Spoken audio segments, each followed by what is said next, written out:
नमस्कार दोस्तों, मैं आपका दोस्त वैभव। समुद्र मंथन के दौरान निकले थे 14 रत्न। देव और दानवों में ऐसे हुआ था बंटवारा। देवराज इंद्र को दुर्वासा ऋषि के शाप के कारण कष्ट भोगने पड़ रहे थे और उधर दैत्यराज बलि ने तीनों लोकों पर अधिकार कर लिया था। दैत्यराज के अधिकार और उनकी दुष्टता के कारण सभी देवता परेशान हुए और उस स्थिति के निराकरण के लिए वह सभी देवता भगवान विष्णु के पास पहुंचे। तब भगवान विष्णु ने देवताओं के कल्याण का उपाय समुद्र मंथन बताया और कहा कि क्षीर सागर के गर्भ में अनेक दिव्य पदार्थों के साथ साथ अमृत भी छुपा है। उसे पीने वालों के सामने मृत्यु भी पराजित हो जाती है। इसके लिए तुम्हें समुद्र मंथन करना होगा।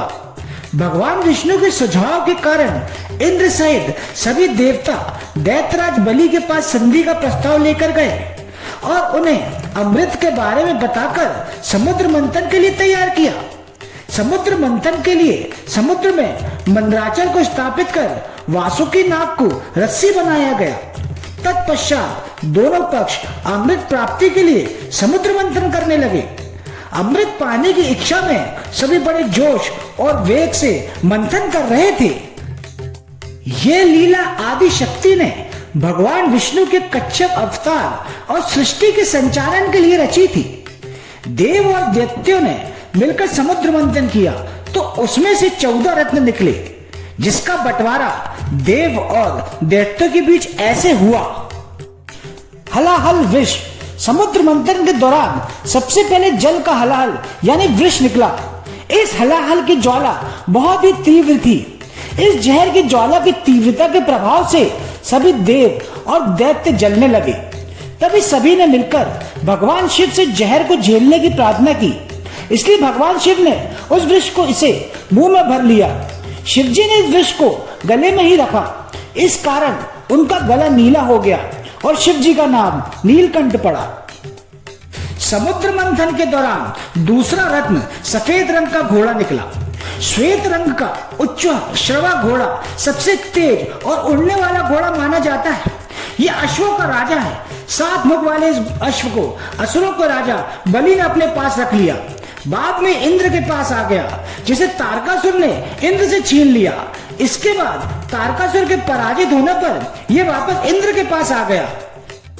ऐरावत। ऐरावत सफेद रंग के हाथी को कहते हैं। मंथन से प्राप्त रत्नों के बंटवारे के समय ऐरावत को इंद्र को दे दिया गया था।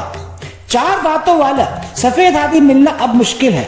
हाथी तो सभी अच्छे और सुंदर नजर आते हैं, लेकिन सफेद हाथी को देखना अद्भुत है। ऐरावत सफेद हाथियों का राजा था। समुद्र से उत्पन्न हाथी को ऐरावत नाम दिया गया है। कौस्तुभ मणि। भगवान विष्णु ने इस मणि को धारण किया। माना जाता है कि अब ऐसी मणि केवल इच्छाधारी नागों के पास ही बची है। कहते हैं भगवान कृष्ण ने गरुड़ के त्रास से कालिया नाग को मुक्त कराया था। तब कालिया नाग ने अपने शीश से उतारकर कान्हा को ये मणि दी थी। इस लिहाज से ये मणि धरती की किसी गुफा या समुद्र में समा गए द्वारका के हिस्से में होनी चाहिए। कामधेनु। समुद्र मंथन के दौरान कामधेनु गाय निकली। यह गाय दिव्य शक्तियों से युक्त थी, इसलिए लोक कल्याण को ध्यान में रखते हुए ये गाय ऋषियों को दे दी गई। गाय को हिंदू धर्म में पवित्र पशु माना जाता है। गाय मनुष्य जाति के जीवन को चलाने के लिए महत्वपूर्ण पशु है। गाय को कामधेनु कहा गया है। कामधेनु सबका पालन करने वाली है। उस काल में गाय को धेनु कहा जाता था। कल्प वृक्ष।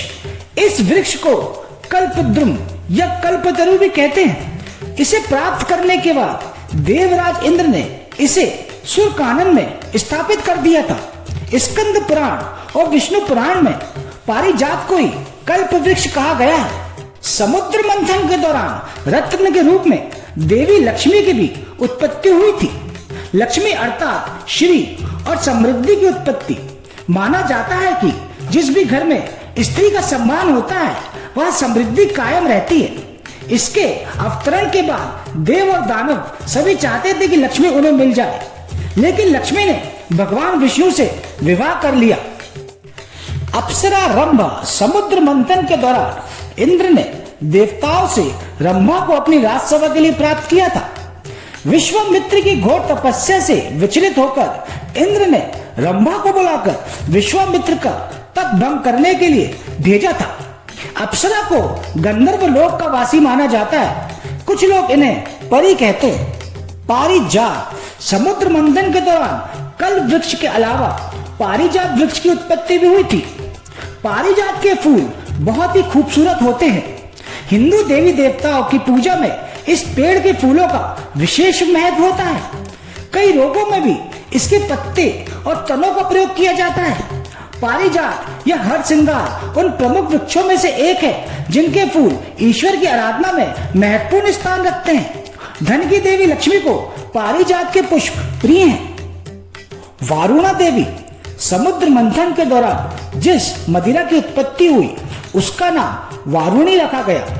वरुण का अर्थ जल, जल से उत्पन्न होने के कारण उसे वारुणी कहा गया। वरुण नाम के एक देवता हैं जो असुरों की तरफ थे।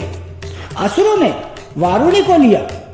कदम के फूलों से बनाई जाने वाली मदिरा को ही वारुणी कहते हैं। शंख समुद्र मंथन के दौरान रत्न के रूप में शंख की उत्पत्ति हुई। 14 रत्नों से एक शंख को माना जाता है। शंख को विजय, समृद्धि, सुख, शांति, यश, कीर्ति और लक्ष्मी का प्रतीक माना गया है। सबसे महत्वपूर्ण यह है कि शंख नाद का प्रतीक है। यह शंख भगवान विष्णु को समर्पित कर दिया गया, इसलिए भगवान विष्णु की पूजा में शंख को अनिवार्य रूप से बजाया जाता है। चंद्रमा, चंद्रमा को जल का कारक ग्रह इसलिए कहा जाता है क्योंकि इनकी उत्पत्ति समुद्र मंथन के दौरान जल से ही हुई थी। इनकी प्रार्थना पर भगवान शिव ने इन्हें अपने सिर पर स्थान दिया।